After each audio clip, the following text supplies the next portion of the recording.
Hi ಎಲ್ಲರಿಗೂ ನಮಸ್ಕಾರ. ತಮ್ಮೆಲ್ಲರಿಗೂ SLNSIS ಅಕಾಡೆಮಿಗೆ ಸ್ವಾಗತ. ನನ್ನ ಹೆಸರು ಸಿದ್ದೇಶ್ ಕುಮಾರ್. ನಾನು SLNSIS ಅಕಾಡೆಮಿಯ ಮೆಂಟರ್ ಹಾಗೂ ಫ್ಯಾಕಲ್ಟಿ ಆಗಿ ಕಾರ್ಯನಿರ್ವಹಿಸ್ತಾ ಇದ್ದೀನಿ. ಸೊ ಈ ದಿನ ನಾವು ಕೆಲವೊಂದು ವಿಷಯಗಳು UPSCಗೆ ಸಂಬಂಧಪಟ್ಟಂತಹ ವಿಷಯಗಳನ್ನ ಚರ್ಚೆ ಮಾಡೋಣ. ಹಾಗೂ NCERT ಎಷ್ಟು ಪ್ರಾಮುಖ್ಯತೆಯನ್ನು ಹೊಂದಿದೆ UPSC ಪ್ರಿಪರೇಷನಲ್ಲಿ ಅನ್ನೋದನ್ನ ನಾವು ಡಿಸ್ಕಸ್ ಮಾಡೋಣ. UPSC ಅನ್ನೋದು ಪ್ರತಿಯೊಬ್ಬರಿಗೂ ಏನು ದೊಡ್ಡ ಕನಸು. ಅದನ್ನು ನೆರವೇರಿಸ್ಕೊಳ್ಳೋದಕ್ಕೆ ಪ್ರತಿಯೊಬ್ಬರು ತಮ್ಮದೇ ಆದಂತಹ ಒಂದಷ್ಟು ಅಪ್ರೋಚ್ಗಳನ್ನು ಅಪ್ಲೈ ಮಾಡ್ತಾರೆ, ತಮ್ಮದೇ ಆದಂತಹ ಒಂದಷ್ಟು ವೈಖರಿಯನ್ನು ತೋರಿಸ್ತಾರೆ. ಸೊ ಒಂದಷ್ಟು ಜನ ನೇರವಾಗಿ ಸ್ಟ್ಯಾಂಡರ್ಡ್ ಮೆಟೀರಿಯಲ್ಸ್ಗಳನ್ನು ಓದಿದ್ರೆ, ಒಂದಷ್ಟು ಜನ ಯಾವುದೋ ಒಂದು ತರಬೇತಿಗಳ ಸೆಂಟರ್ಗಳ ಜೊತೆ ಟೈಅಪ್ ಆಗಿ ಅಲ್ಲಿ ಓದುವಂತಹ ಒಂದು ಪ್ರಯತ್ನ ಮಾಡ್ತಾರೆ.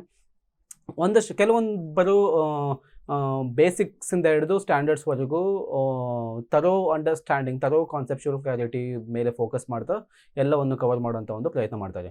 ಆದರೆ ನಿಜವಾದಂತಹ ಅಪ್ರೋಚ್ ಏನು, ನಿಜವಾದಂತಹ ಒಂದು ಆ ಸೋರ್ಸ್ನ ಇಂಪಾರ್ಟೆನ್ಸ್ ಏನು ಅದನ್ನ ಅರ್ಥ ಮಾಡ್ಕೊಳ್ಳೋ ತನಕ ಎಲ್ಲರಿಗೂ ಆ ಒಂದು ಕ್ಲಾರಿಟಿನೂ ಸಿಗೋದಿಲ್ಲ. ನಾವೇನು ಅರ್ಥ ಮಾಡ್ಕೋಬೇಕು ಈ ಒಂದು ಸೆಷನಲ್ಲಿ ಅಂತಂದರೆ, NCERTಯ ಪ್ರಾಮುಖ್ಯತೆ ಏನು, ಎಷ್ಟು ಇಂಪಾರ್ಟೆಂಟ್ ಆಗಿದೆ NCERT ಈ UPSC ಪ್ರಿಲಿಮ್ಸಲ್ಲಿ ಅನ್ನೋದನ್ನ ಅರ್ಥ ಮಾಡ್ಕೋಬೇಕು.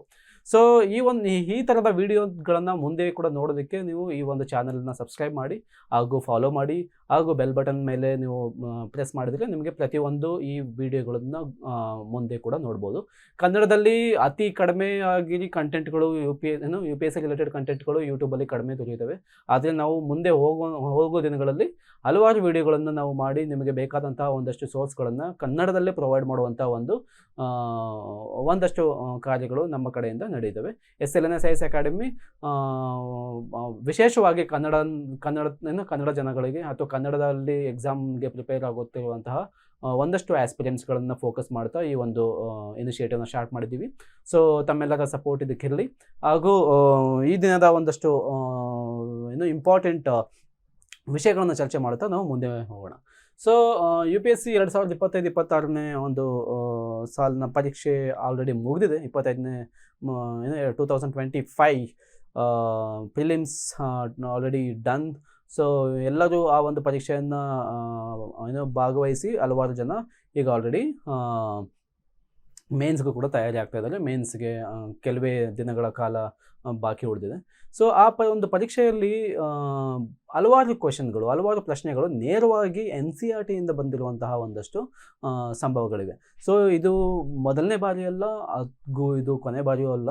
ಸೊ ಮುಂಬರುವಂಥ ದಿನಗಳಲ್ಲಿ ಕೂಡ ಅದೇ ರೀತಿಯ ಕ್ವೆಶನ್ಸ್ಗಳು ಮತ್ತು ಪ್ರಶ್ನೆಗಳು UPSCಯಲ್ಲಿ ಎಸ್ಪೆಷಲಿ ನಮ್ಮದು ಪ್ರಿಲಿಮ್ಸ್ ಪರೀಕ್ಷೆಯಲ್ಲಿ ರಿಫ್ಲೆಕ್ಟ್ ಆಗುವಂತಹ ಚಾನ್ಸಸ್ಗಳು ಜಾಸ್ತಿ ಇರುತ್ತೆ. ಸೊ ಹಿಂದೆ ಕೂಡ UPSC ಹಲವಾರು ಪ್ರಶ್ನೆಗಳನ್ನು ನೇರವಾಗಿ NCERTಯಿಂದ ಕೇಳಿರುವಂತಹ ಒಂದಷ್ಟು ಸನ್ನಿವೇಶಗಳಿವೆ. ಸುಮಾರು ಒಂದು 14-15 ಪ್ರಶ್ನೆಗಳು ಪ್ರತಿ ವರ್ಷ NCERTಯಿಂದ ನೋಡ್ಲಿಕ್ಕೆ ಸಿಗ್ತಾ ಇದೆ. ಸೊ ನಾವೀಗ NCERTಯಿಂದ ಡೈರೆಕ್ಟ್ಲಿ ಬಂದಿರುವಂಥ ಒಂದಷ್ಟು ಪ್ರಶ್ನೆಗಳು, ಸೊ ಏನು ನಮಗೆ NCERT ಇದೆ ಅಲ್ಲಿಂದ ನಮಗೆ ನೇರವಾಗಿ ಬಂದಿರುವಂಥ ಒಂದಷ್ಟು ಪ್ರಶ್ನೆಗಳನ್ನು ನಾವು ಇಲ್ಲಿ ಚರ್ಚೆ ಮಾಡೋಣ. ಸೊ ಆ ಒಂದು ಚರ್ಚೆ ಮಾಡೋದ್ರ ಜೊತೆಗೆ ಸೊ ನಾವು NCERTನ್ನು ಒಂದು ಸ್ಮಾರ್ಟ್ ವೇಯಲ್ಲಿ ಹೇಗೆ ಡಿಕೋಡ್ ಮಾಡೋದು, ಮತ್ತು ಯಾಕೆ ನಾವು NCERTನ ಓದಬೇಕು, NCERTನ ಇಂಪಾರ್ಟೆನ್ಸ್ ಯಾಕೆ ಇಷ್ಟೊಂದಿದೆ, ಯಾಕೆ ಪ್ರತಿಯೊಂದು ಅಕಾಡೆಮಿ, ಪ್ರತಿಯೊಂದು ಇನ್ಸ್ಟಿಟ್ಯೂಷನ್, ಪ್ರತಿಯೊಂದು ಕಾಂಪಿಟೇಟಿವ್ ಎಕ್ಸಾಮ್ಸ್ಗೂ NCERTನ ಓದಿ ಅಂತ ಯಾಕೆ ಅಷ್ಟೊಂದು ಒತ್ತಡ ಆಗ್ತಾರೆ ಅನ್ನೋದನ್ನು ಈ ಒಂದು ನೀವು ತರಬೇತಿ ಕ್ಲಾಸ್ ಮೂಲಕ ತಿಳ್ಕೊಬೋದು. ಸೊ ನಮಗೆ NCERTನ bedrock of UPSC success ಅಂತ ಕರೀತಾರೆ. ಅದರ ಮಹತ್ವ ಏನು ಅನ್ನೋದನ್ನ ನಾವು ತಿಳ್ಕೊಳ್ಳೋಣ. ಸೊ ಮೊದಲನೇದಾಗಿ importance of NCERT based preparation ನಾವು ಅರ್ಥ ಮಾಡ್ಕೊಳ್ಳೋಣ. ಅಂದರೆ NCERTಯನ್ನು ನಾವು ಯಾಕೆ ಓದಬೇಕು, ಅದರ ಇಂಪಾರ್ಟೆನ್ಸ್ ಏನು, ಅದರ ಪ್ರಾಮುಖ್ಯತೆ ಏನು, ಅದನ್ನು ಬಿಟ್ಟು ಬೇರೆ ಯಾವುದಾದ್ರು ಸೋರ್ಸ್ ಇದೆಯಾ ಅನ್ನೋದನ್ನು ಕೂಡ ನಾವು ಅರ್ಥ ಮಾಡ್ಕೊಳ್ಳೋಣ. ಸೊ NCERTಯನ್ನು ನಾವು ಅಥೆಂಟಿಕ್ ಆ್ಯಂಡ್ ಸ್ಟ್ಯಾಂಡರ್ಡ್ ಸೋರ್ಸ್ ಅಂತ ಕನ್ಸಿಡರ್ ಮಾಡಿದ್ದೀವಿ. ಯಾತಕ್ಕಾಗಿ ಇದನ್ನ ನಾವು ಅಥೆಂಟಿಕ್ ಆ್ಯಂಡ್ ಸ್ಟ್ಯಾಂಡರ್ಡ್ ಸೋರ್ಸ್ ಅಂತ ಕನ್ಸಿಡರ್ ಮಾಡಿದ್ದೀವಿ ಅಂದರೆ, ಇದು ಸರ್ಕಾರದಿಂದ ಪಬ್ಲಿಷ್ ಆದಂತಹ ಒಂದು ಟೆಕ್ಸ್ಟ್ ಬುಕ್, ನಮ್ಮ ಗವರ್ನಮೆಂಟ್ ಆಫ್ ಇಂಡಿಯಾಸ್ ಪಬ್ಲಿಷ್ ಮಾಡಿದಂತಹ ಒಂದು ಟೆಕ್ಸ್ಟ್ ಬುಕ್. ಹಲವಾರು ಪರಿಣಿತರು ಸೇರಿ ಒಂದಷ್ಟು ರಿಸರ್ಚ್ ವರ್ಕ್ನ ಮಾಡಿ ಆ ಟೆಕ್ಸ್ಟ್ ಬುಕ್ಗಳನ್ನ ಡಿಸೈನ್ ಮಾಡಿದ್ದಾರೆ. ಅದು ಒಟ್ಟಾರೆ ಮಾರ್ಕೆಟಿಗೆ ಬರುವಾಗ ಅದರದೇ ಆದಂಥ ಒಂದು ಅಥೆಂಟಿಸಿಟಿ ಮತ್ತು ಸ್ಟ್ಯಾಂಡರ್ಡ್ನ ಹೊಂದಿರುತ್ತೆ. ಸೊ ಆದ್ದರಿಂದ ಇಲ್ಲಿಂದ ಫ್ರೇಮ್ ಆಗುವಂಥ ಕ್ವೆಶನ್ಸ್ಗಳಾಗಿರ್ಬೋದು ಅಥವಾ ಆ ಒಂದು ಅಥೆಂಟಿಸಿಟಿಯ ಮೇಲೆ ನಾವು ಯಾವುದೇ ರೀತಿಯ ಪ್ರಶ್ನೆಯನ್ನು ಮಾಡುವಂತಹ ಪ್ರಶ್ನೆ ಮಾಡುವಂಥ ಒಂದು ಆಪ್ಷನ್ನೇ ಇಟ್ಕೊಳ್ಳೋದು ಬೇಡ. ಯಾಕಂದರೆ authenticity is in high peak. So now second one, conceptual clarity written in simple language. So ಇದು ಏನಂತಂದರೆ ಯು ಪಿ ಎಸ್ ಸಿಯಲ್ಲಿ ನಾವು ಎನ್ ಸಿ ಆರ್ ಟಿನ ಹೇಗೆ ಓದಬೇಕು ಅನ್ನೋದು ಎಲ್ಲರಿಗೂ ಗೊತ್ತಿದೆ. ಕಾನ್ಸೆಪ್ಟ್ ಬಗ್ಗೆ ನಾವು ಹೆಚ್ಚಾಗಿ ನಾವು ನೇರವಾಗಿ ಫೋಕಸ್ ಮಾಡ್ತೀವಿ. ಕಾನ್ಸೆಪ್ಟನ್ನ ಕ್ಲಿಯರ್ ಮಾಡ್ಕೋಬೇಕು. ಜೊತೆಗೆ ಪ್ರತಿಯೊಂದು ಕಾನ್ಸೆಪ್ಟ್ಸ್ಗಳನ್ನು ಯಾವ ರೀತಿ ಕ್ಲಿಯರ್ ಮಾಡ್ಕೋಬೇಕು ಅಂತಂದರೆ ಎನ್ ಸಿ ಆರ್ ಟಿಯನ್ನು ಮೊದಲನೇ ಬಾರಿ ಓದುವಾಗಲೇ ಇದೇ ಕೊನೆ ಬಾರಿ ಅಂತ ಓದಿ ಆ ಕಾನ್ಸೆಪ್ಟ್ಗಳನ್ನು ಕ್ಲಿಯರ್ ಮಾಡ್ಕೋಬೇಕು. ಸೊ ಅಲ್ಲಿ ಕಾನ್ಸೆಪ್ಟ್ ಕ್ಲಾರಿಟಿಗೆ ಎನ್ ಸಿ ಆರ್ ಟಿಯನ್ನು ತುಂಬ ಸಿಂಪಲ್ ಲ್ಯಾಂಗ್ವೇಜಲ್ಲಿ ಮತ್ತು ತುಂಬ ಈಸಿ ಲ್ಯಾಂಗ್ವೇಜಲ್ಲಿ ಕೊಟ್ಟಿರ್ತಾರೆ. ಸೊ ನಿಮಗೆ ಯಾವುದೇ ರೀತಿಯ ಬೇರೆ ಅಡಿಷ್ನಲ್ ಸಪೋರ್ಟ್ ಬೇಕಾಗಿಲ್ಲ ಇನ್ ಕೇಸ್ ನೀವೇನಾದರೂ ಎನ್ ಸಿ ಆರ್ ಟಿಯನ್ನು ಈ ಲೆವೆಲಲ್ಲಿ ಓದಿ. ಯಾಕಂದರೆ N C R T are six ಸ್ಟ್ಯಾಂಡರ್ಡಿಂದ 12th ಸ್ಟ್ಯಾಂಡರ್ಡ್ವರೆಗೂ ಇರೋಂತಹ ಒಂದು ಬುಕ್ಸ್ಗಳು. ನೀವು U P S C aspirant ಆಗಿದ್ದರೆ ಖಂಡಿತವಾಗಿಯೂ ಡಿಗ್ರಿಯನ್ನು ಮುಗಿಸೇ ನೀವು ಪ್ರಿಪ್ರೇಷನ್ ಮಾಡ್ತಾ ಇರ್ತಾರೆ, ಅಥವಾ ಅಂಡರ್ ಗ್ರ್ಯಾಜುಯೇಟ್ ಸ್ಟೂಡೆಂಟ್ಸ್ ಕೂಡ ಇರ್ತಾರೆ. ಅವರುಗಳಿಗೆ ಈ ಒಂದು ಭಾಷೆಯನ್ನು ಅರ್ಥ ಮಾಡ್ಕೊಳ್ಳೋದು ಅಷ್ಟೊಂದು ಕಠಿಣವಂತೂ ಅಲ್ಲ. ಸೊ ಹಾಗೆ ಕನ್ನಡದಲ್ಲೂ ಕೂಡ ಎನ್ ಸಿ ಆರ್ ಟಿಸ್ಗಳು ಅವೈಲೇಬಲ್ ಇವೆ. ಹಲವಾರು ಒಂದು ಇನ್ಸ್ಟಿಟ್ಯೂಷನ್ಸ್ಗಳು ಈ ಒಂದು ಟೆಕ್ಸ್ಟ್ ಬುಕ್ಗಳನ್ನು ಅನುವಾದ ಕೂಡ ಮಾಡಿದೆ. ಹಾಗೂ ಕನ್ನಡದಲ್ಲಿ ಕೂಡ ಈ ಒಂದು ವಿಷಯಗಳು ಅಥವಾ ಸೋರ್ಸಸ್ಗಳು ಅವೈಲೇಬಲ್ ಇರೋದ್ರಿಂದ ಕನ್ನಡದಲ್ಲೂ ಕೂಡ ಓದಿ ನೀವು ಅರ್ಥ ಮಾಡ್ಕೋಬೋದು. ಸೊ ಡೈರೆಕ್ಟ್ ಕ್ವೆಶನ್ ಸೋರ್ಸ್ ಆಗಿದೆ ಇದು. ಯು ಪಿ ಎಸ್ ಸಿ ಹಲವಾರು ಕ್ವೆಶನ್ಸ್ಗಳನ್ನು ನೇರವಾಗಿ ಎನ್ ಸಿ ಆರ್ ಟಿಯಿಂದ ಕೇಳ್ತೋದ್ರಿಂದ ಇದು one of the best source ಆಗಿದೆ ಕ್ವೆಶನ್ಸ್ಗಳನ್ನ ಕೇಳೋದಕ್ಕೆ. ಮತ್ತು chronological and logical flow. So U P S C ಏನು ಮಾಡಿದೆ ಅಂತಂದರೆ ಇದು text book N C R T ಏನು ಮಾಡಿದೆ ಅಂತಂದರೆ ಪ್ರತಿಯೊಂದು ವಿಷಯಗಳನ್ನು ಕ್ರೊನಾಲಜಿಕಲಿ ಮತ್ತು ಒಂದು ಲಾಜಿಕಲ್ ಫ್ಲೋ ಆಗಿ ಹಾಕಿದೆ. ಆದ್ದರಿಂದ ನೀವು ಓದಂಥ ಸಮಯದಲ್ಲಿ ನಿಮಗೆ ಅದರ ಪರಿಣಾಮ ಗೊತ್ತಾಗುತ್ತೆ, ಅದರ ಇಂಪ್ಯಾಕ್ಟ್ ನಿಮಗೆ ಗೊತ್ತಾಗುತ್ತೆ. ಯಾಕಂದರೆ ಅದರಲ್ಲಿ ಪ್ರತಿಯೊಂದು ವಿಷಯಗಳನ್ನು ಕ್ರೊನಾಲಜಿಕಲಿ, ಫಾರ್ ಎಕ್ಸಾಂಪಲ್ ನೀವು ಏನ್ಷಿಯಂಟನ್ನು ಓದಬೇಕಾದ್ರೆ ಏನ್ಷಿಯಂಟ್ ಐ ವಿ ಸಿಯಿಂದ ಹಿಡಿದು ಮತ್ತು ವೇದಿಕು, ಪ್ರೀ ವೇದಿಕು, ಪೋಸ್ಟ್ ವೇದಿಕ್, ಅದರ ಕ್ರೊನಾಲಜಿಕಲಿ ಕೊಟ್ಟಿರೋದ್ರಿಂದ ವಿಷಯಗಳು ಭಾಳ ಹೆಚ್ಚು ಕ್ಲಿಯರಾಗಿ ನಿಮಗೆ ಅರ್ಥ ಆಗುವಂಥ ಸಾಧ್ಯತೆಗಳು ಇರ್ತವೆ. ಸೊ ಮ್ಯಾಪ್ ವರ್ಕು ಮತ್ತು ಡಯಾಗ್ರಾಮ್ಸ್ ಕೂಡ ಯು ಪಿ ಎಸ್ ಸಿಯಲ್ಲಿ ಇನ್ಕ್ಲೂಡ್ ಮಾಡಿದೆ.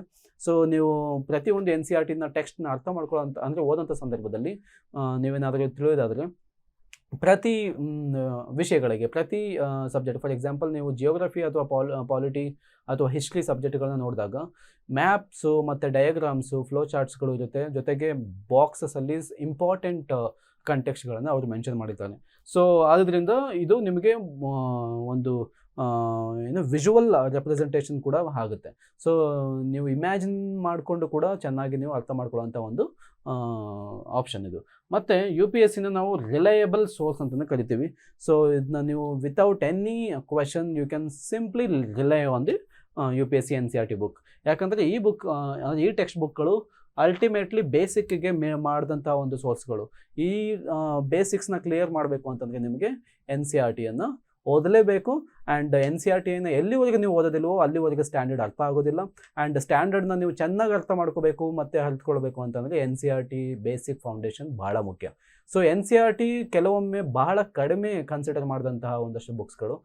ಮೋಸ್ಟ್ ಆಫ್ ದ ಪೀಪಲ್ ಅವರು ಎನ್ ಸಿ ಆರ್ ಟಿಗಳನ್ನ ಓದೋದೇ ಇಲ್ಲ. ಎಷ್ಟೋ ಜನಗಳು ನೇರವಾಗಿ ನಾನು ಸ್ಟ್ಯಾಂಡರ್ಡ್ನ ಓದ್ತೀನಿ, ಆ ಪೊಟೆನ್ಷಿಯಲ್ ಇದೆ ಅನ್ನೋ ಒಂದು ಕಾನ್ಫಿಡೆನ್ಸಿಂದ ಎನ್ ಸಿ ಆರ್ ಟಿನ ಸ್ಕಿಪ್ ಮಾಡಿ ಹೋಗ್ತಾರೆ. ಬಟ್ ಪ್ರಾಬ್ಲಮ್ ಏನಾಗುತ್ತೆ ಅಂತಂದರೆ ಎನ್ ಸಿ ಆರ್ ಟಿನ ನೀವು ಎಲ್ಲಿವರೆಗೆ ಓದೋದಿಲ್ವೋ ಅಲ್ಲಿ ತನಕ ನಿಮಗೆ ಸ್ಟ್ಯಾಂಡರ್ಡ್ ಬುಕ್ಸ್ಗಳು ಅರ್ಥ ಆಗೋದಿಲ್ಲ. ಸೊ ಯು ಪಿ ಎಸ್ ಸಿಯಲ್ಲಿ ಯಾವುದನ್ನು ಇಂಪಾರ್ಟೆಂಟು ಯಾವುದು ಅನ್ಇಂಪಾರ್ಟೆಂಟ್ ಅಂತ ನೀವು ಡಿಸೈಡ್ ಮಾಡಬೇಡಿ. ಸೊ ನೀವು ಡಿಸೈಡ್ ಮಾಡಬೇಕಾಗಿರೋದು ಏನಂದರೆ ಯಾವ ಸೋರ್ಸು, ಒಂದು ಬಾರಿ ಸೋರ್ಸ್ ಫಿಕ್ಸ್ ಆಯಿತು ಅಂದರೆ ಆ ಸೋರ್ಸನ್ನು ಮತ್ತೆ ಓದಿ ಅದನ್ನು ಅದನ್ನು ನೀವು ಸಂಪೂರ್ಣವಾಗಿ ಕಂಪ್ಲೀಟ್ ಮಾಡೋ ತನಕ, ಸಂಪೂರ್ಣವಾಗಿ ನೀವು ಅದರ ವಿಷಯವನ್ನು ಅರ್ಥಕೊಳ್ಳೋ ತನಕ ಬುಕ್ಸನ್ನು ಮರಳಿ ಓದೋದು ಭಾಳ ಇಂಪಾರ್ಟೆಂಟ್ ಇರಲಿ. So N C R T ನಿಜವಾಗಿಯೂ ಬಹಳ ಇಂಪಾರ್ಟೆಂಟು. ಅದರ ಪ್ರಾಮುಖ್ಯತೆ ತುಂಬ ಎತ್ತರವಾಗಿದೆ. ಪ್ರತಿಯೊಂದು ಕಾಂಪಿಟೇಟಿವ್ ಎಕ್ಸಾಮ್ಸ್ಗಳಿಗೆ ಇದೊಂದೇ, ಯು ಪಿ ಎಸ್ ಸಿ ಒಂದೇ ಅಲ್ಲ, ಹಲವಾರು ಎಕ್ಸಾಮ್ಸ್ಗೂ ಕೂಡ ಈ ಒಂದು ಎನ್ ಸಿ ಆರ್ ಟಿ ಒಂದು ಬೆಡ್ ರಾಕ್ ಅಂತಲೇ ಹೇಳ್ಬೋದು. ಸೊ ನಾವೀಗ ಎನ್ ಸಿ ಆರ್ ಟಿಯಿಂದ ನೇರವಾಗಿ ಒಂದಷ್ಟು ಪ್ರಶ್ನೆಗಳು ಈ ಬಾರಿ ಪರೀಕ್ಷೆಯಲ್ಲಿ ಕೇಳ್ಪಟ್ಟಿವೆ. ಸೊ ಅದನ್ನು ನೋಡೋಣ. ಪ್ರತಿಯೊಂದು ಪ್ರಶ್ನೆಗಳನ್ನು ಅರ್ಥ ಮಾಡ್ಕೊಳ್ಳೋಂಥ ಪ್ರಯತ್ನ ಮಾಡೋಣ.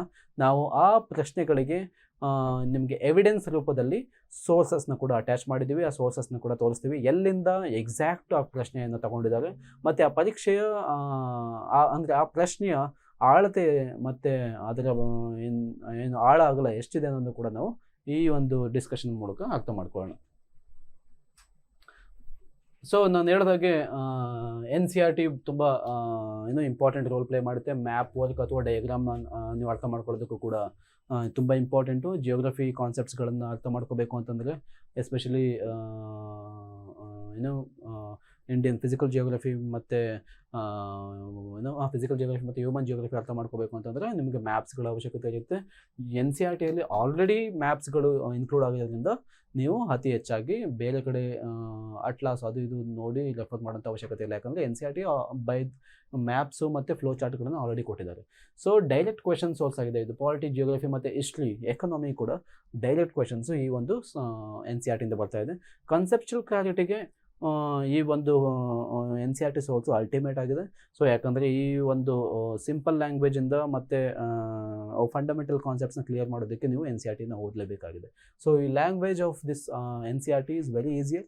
ನೀವು ಕನ್ನಡ ಮಾಧ್ಯಮದಲ್ಲಿ ಏನಾದರೂ ಕನ್ನಡ ಮಾಧ್ಯಮದವರಾಗಿದ್ದರೆ ನಿಮ್ಮ ಯಾವುದೇ ರೀತಿಯಲ್ಲಿ ಭಯಪಡುವಂಥ ಅವಶ್ಯಕತೆ ಇಲ್ಲ. ಈ ಒಂದು ಭಾಷೆ ಬಹಳ ಸರಳವಾಗಿದೆ. ಸೊ ನಿಮಗೆ ಕೇವಲ ಬೇಸಿಕ್ ಇಂಗ್ಲೀಷ್ ಬಂದರೂ ಕೂಡ ಸಾಕು ಈ ಒಂದು ಸಬ್ಜೆಕ್ಟ್ಗಳನ್ನು ಅರ್ಥ ಮಾಡ್ಕೊಳ್ಳೋಂಥ ಒಂದು ಶಕ್ತಿ ಹೇಳುತ್ತೆ ನಿಮಗೆ. ಇನ್ ಕೇಸ್ ನಿಮಗೆ ತುಂಬ ಕಷ್ಟ ಆದಲ್ಲಿ ಈ ಭಾಷೆನ ಅರ್ಥ ಅಂದರೆ NCERT ಲ್ಯಾಂಗ್ವೇಜ್ನ ಅರ್ಥ ಮಾಡ್ಕೊಳ್ಳೋದ್ರಲ್ಲಿ ಸ್ವಲ್ಪ ಕಷ್ಟ ಆದಲ್ಲಿ ನೀವು ಕನ್ನಡದ ಅನುವಾದ ಆದಂಥ NCERTಗಳನ್ನು ಕೂಡ ರೆಫರ್ ಮಾಡ್ಬೋದು for better conceptual understanding. So ನಾವೀಗ ಇದನ್ನ ಅಲ್ಟಿಮೇಟ್ಲಿ ರಿಲಯಬಲ್ ಸೋರ್ಸ್ ಅಂತಲೂ ಕರಿತೀವಿ. ಸೊ ಕ್ವಿಕ್ ರಿವಿಷನ್ಗೆ ಇದು ಒಂದು ಉತ್ತಮವಾದಂಥ material. Most of the people ಏನು ಮಾಡ್ತಾರೆ ಅಂತಂದರೆ NCERTಯ ನೋಟ್ಸನ್ನು ಕೂಡ ಮಾಡ್ತಾರೆ. ಸೊ NCERT ಆಲ್ರೆಡಿ ನೋಟ್ಸ್ ಫಾರ್ಮೆಟಲ್ಲಿದೆ, ಅದರ ನೋಟ್ಸ್ನ ಮಾಡೋಂಥ ಅವಶ್ಯಕತೆ ಇಲ್ಲ. ಸೊ ಇನ್ ಕೇಸ್ ನೀವೇನಾದರೂ ನೋಟ್ಸ್ನ ಮಾಡ್ತಾ ಇದ್ದೀರಾ ಅಂತಂದರೆ ತುಂಬ ಸಣ್ಣ ಮಟ್ಟದಲ್ಲಿ 1-2 ಪೇಜ್ ಆಫ್ ನೋಟ್ಸ್ನ ಕ್ವಿಕ್ ರಿವಿಷನ್ ಮಾಡೋದಕ್ಕೆ ಮಾತ್ರ ಮಾಡ್ಕೋಬೋದು. ಸೊ ಅಧಿಕವಾದಂತಹ ಪೇಪರ್ಗಳನ್ನು ಹಾಕಿ ನೋಟ್ಸ್ನ ಮಾಡೋಂಥ ಅವಶ್ಯಕತೆ ಇಲ್ಲ. So NCERT place a very crucial role by this. ಮತ್ತು ಅಥೆಂಟಿಸಿಟಿ ನಾನು ಆಲ್ರೆಡಿ ಹೇಳಿದೆ, ಇದು ಗೌರ್ಮೆಂಟ್ ಪಬ್ಲಿಷ್ ಆಗಿದ್ದರಿಂದ ನೀವು ಟೋಟಲಿ ಅದ್ರ ಮೇಲೆ ರಿಲೈ ಆಗ್ಬೋದು. ಮತ್ತು ಈ ಒಂದು ಟೆಕ್ಸ್ಟ್ ಬುಕ್ನ ಕ್ರೊನಲಾಜಿಕಲಿ ಮತ್ತು ಲಾಜಿಕಲಿ ಕೋಹರೆಂಟ್ ವೇಯಲ್ಲಿ ಇದನ್ನು ಸಂಪಾದಿಸೋದ್ರಿಂದ ಅದಕ್ಕೆ ಯಾವುದೇ ರೀತಿಯಲ್ಲಿ ಪ್ರಾಬ್ಲಮ್ ಇರೋದಿಲ್ಲ. ಸೊ ಈಗ ನಾವು ನೇರವಾಗಿ ಪ್ರಶ್ನೆಗಳಿಗೆ ಹೋಗೋಣ. ಸೊ ಮೊದಲನೇ ಪ್ರಶ್ನೆ, ಟೆರಿಟೋರಿಯಲ್ ರೀಜನ್ಸು ಮತ್ತು ರಿವರ್ಸ್ ಇನ್ ಇಂಡಿಯಾ, ಏನ್ಷಿಯಂಟ್ ಇಂಡಿಯಾದಲ್ಲಿ ಸೇರುವಂಥ ಒಂದು ಪ್ರಶ್ನೆ ಕೇಳಿದ್ದೀರಿ. ಇದರಲ್ಲಿ NCERT themes in Indian history part 1 ನೇರವಾಗಿ ಕೇಳಿದಂತಹ ಈ ಪರೀಕ್ಷೆ. ಇದಕ್ಕೆ ನಾವು ಸೋರ್ಸನ್ನು ಆಲ್ರೆಡಿ ಅಟ್ಯಾಚ್ ಮಾಡಿದ್ದೀವಿ. ಸೊ ಇದೆಲ್ಲ ರಿವರ್ಸ್ಗಳು: ಪಂಚಶೀಲ, ಇಂದ್ರಪ್ರಸ್ಥ, ಮಲ್ಲ, ವಾಸ್ತ, ಉಜ್ಜಯಿನಿ, ಅಶ್ಮಕ. ಸೊ ಇದೆಲ್ಲ regions of ancient history. So ಇದರಲ್ಲಿ ನಮಗೆ 2 ಸೆಕ್ಷನ್ ಕೊಟ್ಟಿದ್ದಾರೆ. ಸೊ ಒಂದು ಬಂದು ಟೆರಿಟೋರಿಯಲ್ ರೀಜನ್ಸ್, ಅನದರ್ ಒಂದು river flowing in the regions. So rivers ancient ಹಿಸ್ಟ್ರಿಯಲ್ಲಿ ಟೆರಿಟರಿ ಮತ್ತು ರೀಜನ್ಸ್ ಇದು ಮೊದಲನೇ ಬಾರಿ ಕೇಳಿದಂತಹ ಪ್ರಶ್ನೆ ಅಲ್ಲ, ಹಲವಾರು ಬಾರಿ ಹಿಂದೆನೂ ಕೂಡ UPSC ಕೇಳಿದೆ. ಸೊ ಈ ಕ್ವೆಶನ್ನ ಓದಿ ಒಂದ್ಸಾರಿ ಅರ್ಥ ಮಾಡ್ಕೊಳ್ಳೋಂಥ ಪ್ರಯತ್ನ ಮಾಡೋಣ. With reference to the ancient India consider the following pairs. So ಮೊದಲನೇದಾಗಿ ಟೆರಿಟೋರಿಯಲ್ ರೀಜನ್ಸ್ ಮತ್ತು ಎರಡನೇದಾಗಿ river flowing in that particular ರೀಜನ್ನ ಅರ್ಥ ಮಾಡ್ಕೋಬೇಕು. ಸೊ ಇಲ್ಲಿ ಅಸ್ಮಕ, ಸೊ ಗೋದಾವರಿ ರೀಜನ್ ಅಂದರೆ ಗೋದಾವರಿ ರಿವರು ಆ ರೀಜನಲ್ಲಿ ಹರಿಯುತ್ತೆ. ಹೌದು, ಖಂಡಿತವಾಗ್ಲೂ ಹರಿಯುತ್ತೆ. ಕಾಂಬೋಜ, ಸೊ ವಿಪಾಸ್ ಅನ್ನೋಂಥ ರಿವರ್ ಹರಿಯುತ್ತೆ ಅಂತ ಕೊಟ್ಟಿದ್ದಾರೆ, ಬಟ್ ಅದಲ್ಲ, ಅಲ್ಲಿ ಜೇಲಂ ರಿವರ್ ಹರಿಯುತ್ತೆ. ಅವಂತಿ ಮಹಾನದಿ ಅಲ್ಲ, ಅವಂತಿಯಲ್ಲಿ ಮಹಾನದಿ ರಿವರ್ ಹರಿಯೋದಿಲ್ಲ. ಸೊ ಅದರಿಂದ ಅದು ಇನ್ಕರೆಕ್ಟ್ ಆಗುತ್ತೆ. ಸೊ ಕೋಶಾಲದಲ್ಲಿ ಸರಾಯು ಹರಿಯುತ್ತೆ. ಎಸ್, ಸೊ ಇದು correct. Sarayu river Kosala territorial region ಹರಿಯುತ್ತೆ. ಸೊ ಅದರಿಂದ ಎಷ್ಟು ಕರೆಕ್ಟ್ ಆಗಿದೆ ಇದರಲ್ಲಿ ಅನ್ನೋದು ನೋಡೋಣ. How many of the pairs given above are correctly matched. So ಇಂಥ ಪ್ರಶ್ನೆಗಳನ್ನು ನೀವು ಸಾಲ್ವ್ ಮಾಡಬೇಕಾದ್ರೆ ತುಂಬ ಕೇರ್ಫುಲ್ ಆಗಿರಬೇಕು. ಇಲ್ಲಿ ಅಬೋ ಆರ್ ಕರೆಕ್ಟ್ಲಿ ಮ್ಯಾಚ್ ಮತ್ತು ಇನ್ಕರೆಕ್ಟ್ಲಿ ಮ್ಯಾಚ್ಡ್ ಅನ್ನೋಂಥ ಒಂದಷ್ಟು ಟ್ರಿಕ್ನ UPSC ಪ್ಲೇ ಮಾಡ್ತಾ ಇರುತ್ತೆ. ಸೊ ಅದನ್ನು ಹುಷಾರಾಗಿ ನೀವು ನೋಡ್ಕೊಂಡು ಮಾಡಬೇಕಾಗುತ್ತೆ. ಸೊ ಇಲ್ಲಿ 2 ಸ್ಟೇಟ್ಮೆಂಟ್ಸ್ಗಳು ಕರೆಕ್ಟ್, ಅಂದರೆ 2 ಪೇರ್ಸ್ಗಳು ಕರೆಕ್ಟ್ ಇರೋದ್ರಿಂದ only 1, only 2, only 3 and all the 4 ಅಂತ ಕೊಟ್ಟಿದ್ದಾರೆ. So answer is only 2. So which is option B.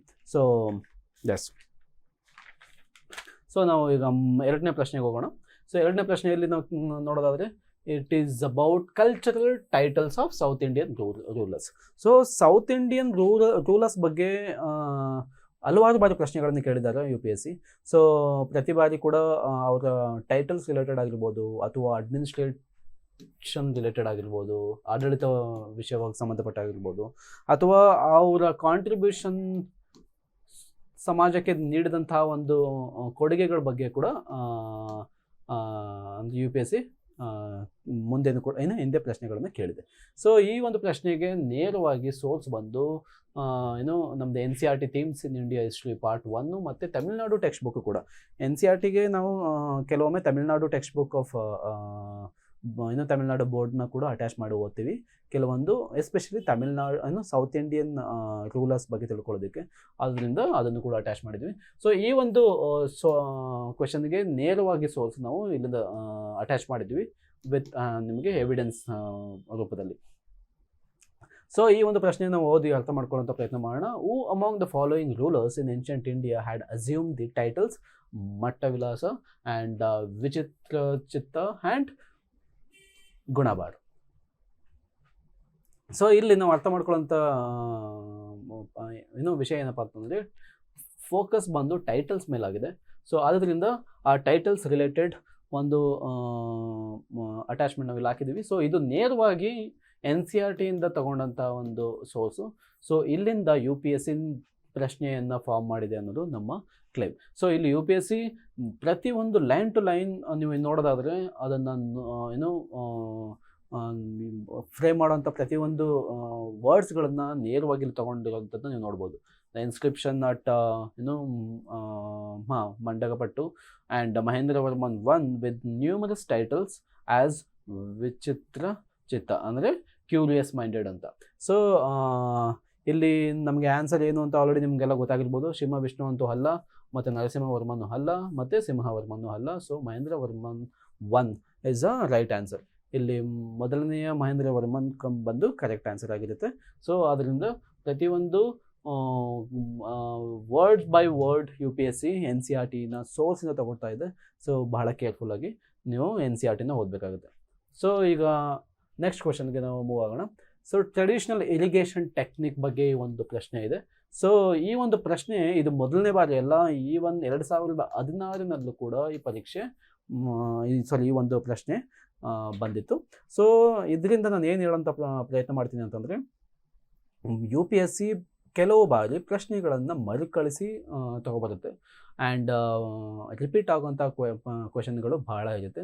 So ಅಲ್ಲಿ ಕೆಲವೊಬ್ಬರುಗಳಿಗೆ ಒಂದು ಮಿಸ್ಕನ್ಸೆಪ್ಷನ್ ಇರುತ್ತೆ, ಏನಂತಂದರೆ UPSC ಪ್ರಶ್ನೆಗಳನ್ನು ಮತ್ತೆ ಮತ್ತೆ ರಿಪೀಟ್ ಮಾಡೋದಿಲ್ಲ ಅಂತ. ಬಟ್ ನಾನು ಹೇಳೋದೇನೆಂದರೆ UPSC ಪ್ರಶ್ನೆಗಳನ್ನು ರಿಪೀಟ್ ಮಾಡಿದೆ ಮತ್ತು ಮಾಡ್ತಾನೂ ಇದೆ, ಮಾಡುತ್ತೆ ಕೂಡ. ಸೊ ಯಾಕಂದರೆ UPSC 90ಸಿಂದ ಇಲ್ಲಿವರೆಗೂ ಕಂಡಕ್ಟ್ ಮಾಡಿರುವಂಥ ಪರೀಕ್ಷೆಗಳಲ್ಲಿ ಸೊ ಒಂದೇ ಟಾಪಿಕ್ಕಿಂದ ಮತ್ತು ಒಂದೇ ಸೋರ್ಸಿಂದ ಮತ್ತು ಒಂದೇ ಸೇಮ್ ಸಿಲೆಬಸ್ಸಿಂದ ಹಲವಾರು ಪ್ರಶ್ನೆಗಳನ್ನು ಕೊಡೋಕ್ಕೆ ಸಾಧ್ಯ ಇಲ್ಲ. ಆದ್ದರಿಂದ ಪೊಟೆನ್ಷಿಯಲ್ ಟಾಪಿಕ್ಸ್ಗಳು ಕೆಲವೊಮ್ಮೆ ರಿಪೀಟ್ ಆಗುವಂಥ ಸಾಧ್ಯತೆಗಳಿರುತ್ತೆ. ಸೊ ಈ ಒಂದು ಪ್ರಶ್ನೆಯನ್ನು ಅರ್ಥ ಮಾಡ್ಕೊಳ್ಳೋಣ ನಾವು ಈಗ. The irrigation device called Haragatta was ಅಂದರೆ ಹರಗಟ್ಟ ಅನ್ನೋ ಒಂದು ಡಿವೈಸ್ ಏನಿದೆ ಅದೇನು ಅಂತ ಕೇಳಿದ್ದಾರೆ ಇಲ್ಲಿ. Simple question. So the NCERT themes in Indian history ಒಂದು ಇದಕ್ಕೆ ಸೋರ್ಸ್ ಆಗಿದೆ. ಸೊ ಈ ಒಂದು ಇಮೇಜನ್ನು ನೋಡ್ಬೋದು. ನಾವು ಏನಕ್ಕೆ ಇಮೇಜು ಮತ್ತು ಬಾಕ್ಸು ಮ್ಯಾಪು ಇಂಪಾರ್ಟೆಂಟ್ ಅಂತ ಹೇಳ್ತಾ ಇದ್ದೀನಿ ಅಂತಂದರೆ ಸೊ ಕ್ವೆಶನ್ನು ನೇರವಾಗಿ ನಮಗೆ ಇಮೇಜು ಮ್ಯಾಪು ಇದರಿಂದ ನಮ್ಗೆ ಸಿಗ್ತಾ ಇದೆ. ಸೊ ಆದ್ದರಿಂದ ಸೊ ಈ ಒಂದು ಪ್ರಶ್ನೆಯನ್ನು ನಾವು ಮತ್ತೆ ಅರ್ಥ ಮಾಡ್ಕೊಳ್ಳೋಂಥ ಪ್ರಯತ್ನ ಮಾಡೋಣ. ಸೊ ಇರಿಗೇಷನ್ ಡಿವೈಸು ಹರಗಟ್ಟ ಅಂದರೆ ಏನು ಅಂತ ಕೇಳಿದರೆ, ಇದೇನು whether it is a water bag made up of leather pulled over A pulley? No, it is not that. And a large wheel with the earthen pots tied to the outer ends of its spokes. Yes, it is correct answer. So and all the rest of the answers are incorrect. And ಇದೇನಪ್ಪ ಅಂತಂದರೆ ಒಂದು ಚಕ್ರ ಇರುತ್ತೆ, ಆ ಚಕ್ರದ ಪ್ರತಿಯೊಂದು ಪೋಕ್ಸ್ಗಳಿಗೆ ಮಣ್ಣಿನಲ್ಲಿ ಮಾಡಿದಂಥ ಒಂದು ಮಡಿಕೆಯನ್ನು ಹಾಕಿ ನೀರನ್ನು ಸೇದುವಂಥ ಒಂದು ಟೆಕ್ನಿಕ್ ಆಗಿದೆ ಇದು. ಸೊ ಇದು ಆಲ್ರೆಡಿ 2ನೇ ಬಾರಿಯ ಕ್ವೆಶನ್, ಇದು ಭಾಳ ಇಂಪಾರ್ಟೆಂಟು. ಸೊ ನೋಡ್ಕೊಳ್ಳಿ. ಸೊ ಮುಂದೆ ಹೋಗ್ತಾ administrative officials under Ashoka. So ಅಶೋಕನ ಆಳ್ವಿಕೆಯಲ್ಲಿ ಅಡ್ಮಿನಿಸ್ಟ್ರೇಟಿವ್ ಅಫಿಷಿಯಲ್ಸ್ಗಳ ಟೈಟಲ್ಸ್ ಏನು ಅನ್ನೋದನ್ನ ಕೇಳಿದ್ದಾರೆ. ಸೊ ಇಲ್ಲಿ ಅರ್ಥ ಮಾಡ್ಕೊಳ್ಳೋಣ. ಸೊ ಇದಕ್ಕೆ ನಾವು ಅಟ್ಯಾಚ್ಮೆಂಟ್ ಆಲ್ರೆಡಿ ಹಾಕಿದ್ದೀವಿ ಎವಿಡೆನ್ಸ್ ಆಗಿ, ಎಲ್ಲಿಂದ ಬಂದಿದೆ ನೇರವಾಗಿ ಪ್ರಶ್ನೆಗಳು ಅಂತ. ಸೊ ನೀವು ನೋಡ್ಬೋದು ಇಲ್ಲಿ rajukas for the administration of justice in the empire. So ನೇರವಾಗಿ ಪ್ರಶ್ನೆ ಈ ಒಂದು ಸೆಕ್ಷನ್ನಿಂದ UPSC ತಗೊಂಡಿದೆ. ಸೊ ಕ್ವೆಶನ್ನ ಒಂದ್ಸರಿ ಓದಿ ಅರ್ಥ ಮಾಡ್ಕೊಳ್ಳೋಣ. Ashokan inscription suggest that the ಪ್ರಾದೇಶಿಕ ರಾಜಕ ಆ್ಯಂಡ್ ಯುಕ್ತ var important officers at the, ಅಂದರೆ ಅವ್ರು ಇಂಪಾರ್ಟೆಂಟ್ ಆಫೀಸರ್ಸ್ ಎಲ್ಲಾಗಿದ್ರು ಅಂತ, ವೆದರ್ ವಿಲೇಜ್ ಲೆವೆಲ್ ಆಗಿದ್ರ, ಡಿಸ್ಟ್ರಿಕ್ಟ್ ಲೆವೆಲ್ ಆಗಿದ್ರ, ಪ್ರಾವಿನ್ಷಿಯಲ್ ಲೆವೆಲ್ ಆಗಿದ್ರ ಅಥವಾ ರೂರಲ್ ಲೆವೆಲ್ ಆಗಿದ್ರ ಅಂತ. ಇಲ್ಲಿ ನೋಡಿದ್ರೆ the administration of justice in this empire was happened in the district level actually. So the correct answer is option B. So rest of the options are not correct, and we'll go to the next question. So next question ಬಂದು Chola ನ್ಯಾವಲ್ expedition ಬಗ್ಗೆ ಇದೆ. ಇದರಲ್ಲಿ ಏನು Rajendra one ಏನು ಮಾಡಿದ್ರು ಅಂತಂದರೆ campaign Srivijaya ಮೇಲೆ campaign ಮಾಡಿದರು, ದಂಡೆತ್ತು ಹೋದಾಗ ಆದಂಥ ಒಂದು ವಿಷಯದ ಬಗ್ಗೆ ಈ ಒಂದು ಪ್ರಶ್ನೆ ಇದೆ. ಇದಕ್ಕೆ ಸೋರ್ಸ್ ಬಂದು ನಾವು ಅಟ್ಯಾಚ್ ಮಾಡಿದ್ದೀವಿ. Rajendra one considered the most powerful Chola rival and become king in 1985, expanded control over the most of this areas. ಈ also recognise the administration the empire. Rajaraja son Rajendra continued his policies, even raided the Ganga Valley, Sri Lanka, and continues to South Asia, developing a navy for expedition.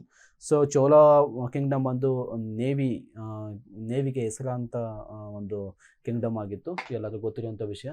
ಅವರು ಎಕ್ಸ್ಪಿಡಿಷನ್ಗೋಸ್ಕರನೇ ನೇವಿಯನ್ನು ಮಾಡ್ಕೊಂಡಿದ್ರು, especially Sri Lanka ಥರ countries ಮತ್ತು south East ಕಂಟ್ರಿಗಳಿಗೆ ಅವರ expedition ಆಗ್ತಾಯಿತ್ತು. So ಈಗ ಈ ಪ್ರಶ್ನೆಯನ್ನು ಓದಿ ಅರ್ಥ ಮಾಡ್ಕೊಳ್ಳೋಣ, ಏನು ಕೇಳ್ತಾ ಇದೆ ಈ ಪ್ರಶ್ನೆ ಅಂತ. So who among the following led the successful military campaign against the kingdom of Srivijaya? The powerful maritime state which rule the Malay peninsula, Sumatra, Java and neighbouring islands. So ಇಲ್ಲಿ ನಾವು ಅರ್ಥ ಮಾಡ್ಕೋಬೇಕಾಗಿದೆ ಅಂತಂದರೆ, so successful military campaign against kingdom of Srivijaya ಆದಾಗ powerful maritime state which led Malay peninsula, Sumatra, Java and the neighbouring islands ಇತ್ತು. So ಯಾವ ruler ಅಡಿಯಲ್ಲಿ ಅದಾಯಿತು ಅನ್ನೋದು ಪ್ರಶ್ನೆ ಆಗಿದೆ. ಸೊ ಅಮೋಘ ವರ್ಷ ಅಂತೂ ಅಲ್ಲ, ಸೊ ಅದು ರಾಷ್ಟ್ರಕೂಟದ್ದು, ಮತ್ತು ರಾಷ್ಟ್ರಕೂಟರಿಗೆಲ್ಲ ನೇವಿ ಅಷ್ಟೊಂದು ನೇವಿ ಕಾನ್ಸೆಪ್ಟ್ ಇರಲಿಲ್ಲ. ಆ್ಯಂಡ್ ಪ್ರತಾಪರುದ್ರ ಕಾಕತೀಯದವ್ರದ್ದು ಅವ್ರದ್ದು ಇರಲಿಲ್ಲ, ಮತ್ತು ವಿಷ್ಣುವರ್ಧನ ಹೊಯ್ಸಳದಿಂದ ಅವ್ರದ್ದು ಇರಲಿಲ್ಲ. So answer is Rajendra one is the correct answer. The Chola kingdom na Rajendra I was the correct answer. So going forward, continental drift theory, geography ಇಂದ ಬಂದಂಥ ಪ್ರಶ್ನೆ. ಸೊ ಈ ಒಂದು ಪ್ರಶ್ನೆ ಮೊದಲನೇ ಬಾರಿ ಎಲ್ಲ ಹಿಂದೆನೂ ಕೂಡ ಕೇಳ್ಪಟ್ಟಂಥ ಒಂದು ಪ್ರಶ್ನೆ, ಆದರೆ ನೇರವಾಗಿ ಸೇಮ್ ರಿಪೀಟ್ ಆಗಿದೆ ಅಂತ ಹೇಳೋದಿಲ್ಲ ನಾನು. ಆದರೆ ಈ ಒಂದು ಪರೀಕ್ಷೆ ಈ ಒಂದು PYQ ಕಾಂಟಿನೆಂಟಲ್ ಡ್ರಿಫ್ಟ್ ಥಿಯರಿ ಬಗ್ಗೆ ಹಲವಾರು ಬಾರಿ UPSC ಪ್ರಶ್ನೆಗಳನ್ನು ಕೇಳಿದೆ. ಇದು ಬರೀ ಕೇವಲ ಪ್ರಿಲಿಮ್ಸ್ಗೆ ಕೇಳಿದಂಥ ಪ್ರಶ್ನೆಗಳಲ್ಲ, ಮೇನ್ಸ್ಗೆ ಕೂಡ ಕೇಳಿದಂತಹ ಒಂದಷ್ಟು ಪ್ರಶ್ನೆಗಳು. ಸೊ ಈ ಒಂದು ಪ್ರಶ್ನೆಗೆ ನೇರವಾಗಿ ನಾವು ಎವಿಡೆನ್ಸನ್ನು ಇಲ್ಲಿ ಹಾಕಿದ್ದೀವಿ. ಸೊ ಈ ಒಂದು ಸೋರ್ಸಿಂದ physical geography class 11th chapter 4 geographical theories ಇಂದ ತಗೊಂಡಂಥ ಫಂಡಮೆಂಟಲ್ ಆಫ್ ಫಿಸಿಕಲ್ ಜಿಯೋಗ್ರಫಿಯಿಂದ ತಗೊಂಡಂಥ ಒಂದು ಅಟ್ಯಾಚ್ಮೆಂಟು ಮತ್ತು ಕ್ವೆಶನ್ಸು ಇಲ್ಲಿನ ನೇರವಾಗಿ UPSC ಈ ಒಂದು ಪ್ರಶ್ನೆಗಳನ್ನು ತಗೊಂಡಿದೆ. ಸೊ ಇಲ್ಲಿ ಪ್ರಶ್ನೆಯನ್ನು ಓದಿ ಸ್ವಲ್ಪ ಅರ್ಥ ಮಾಡ್ಕೊಳ್ಳೋಂಥ ಪ್ರಯತ್ನ ಮಾಡೋಣ. Which of the following are the evidence of the phenomenon of continental drift? So the belt of ancient rocks from Brazil coast matches with those from Western Africa. It is correct one.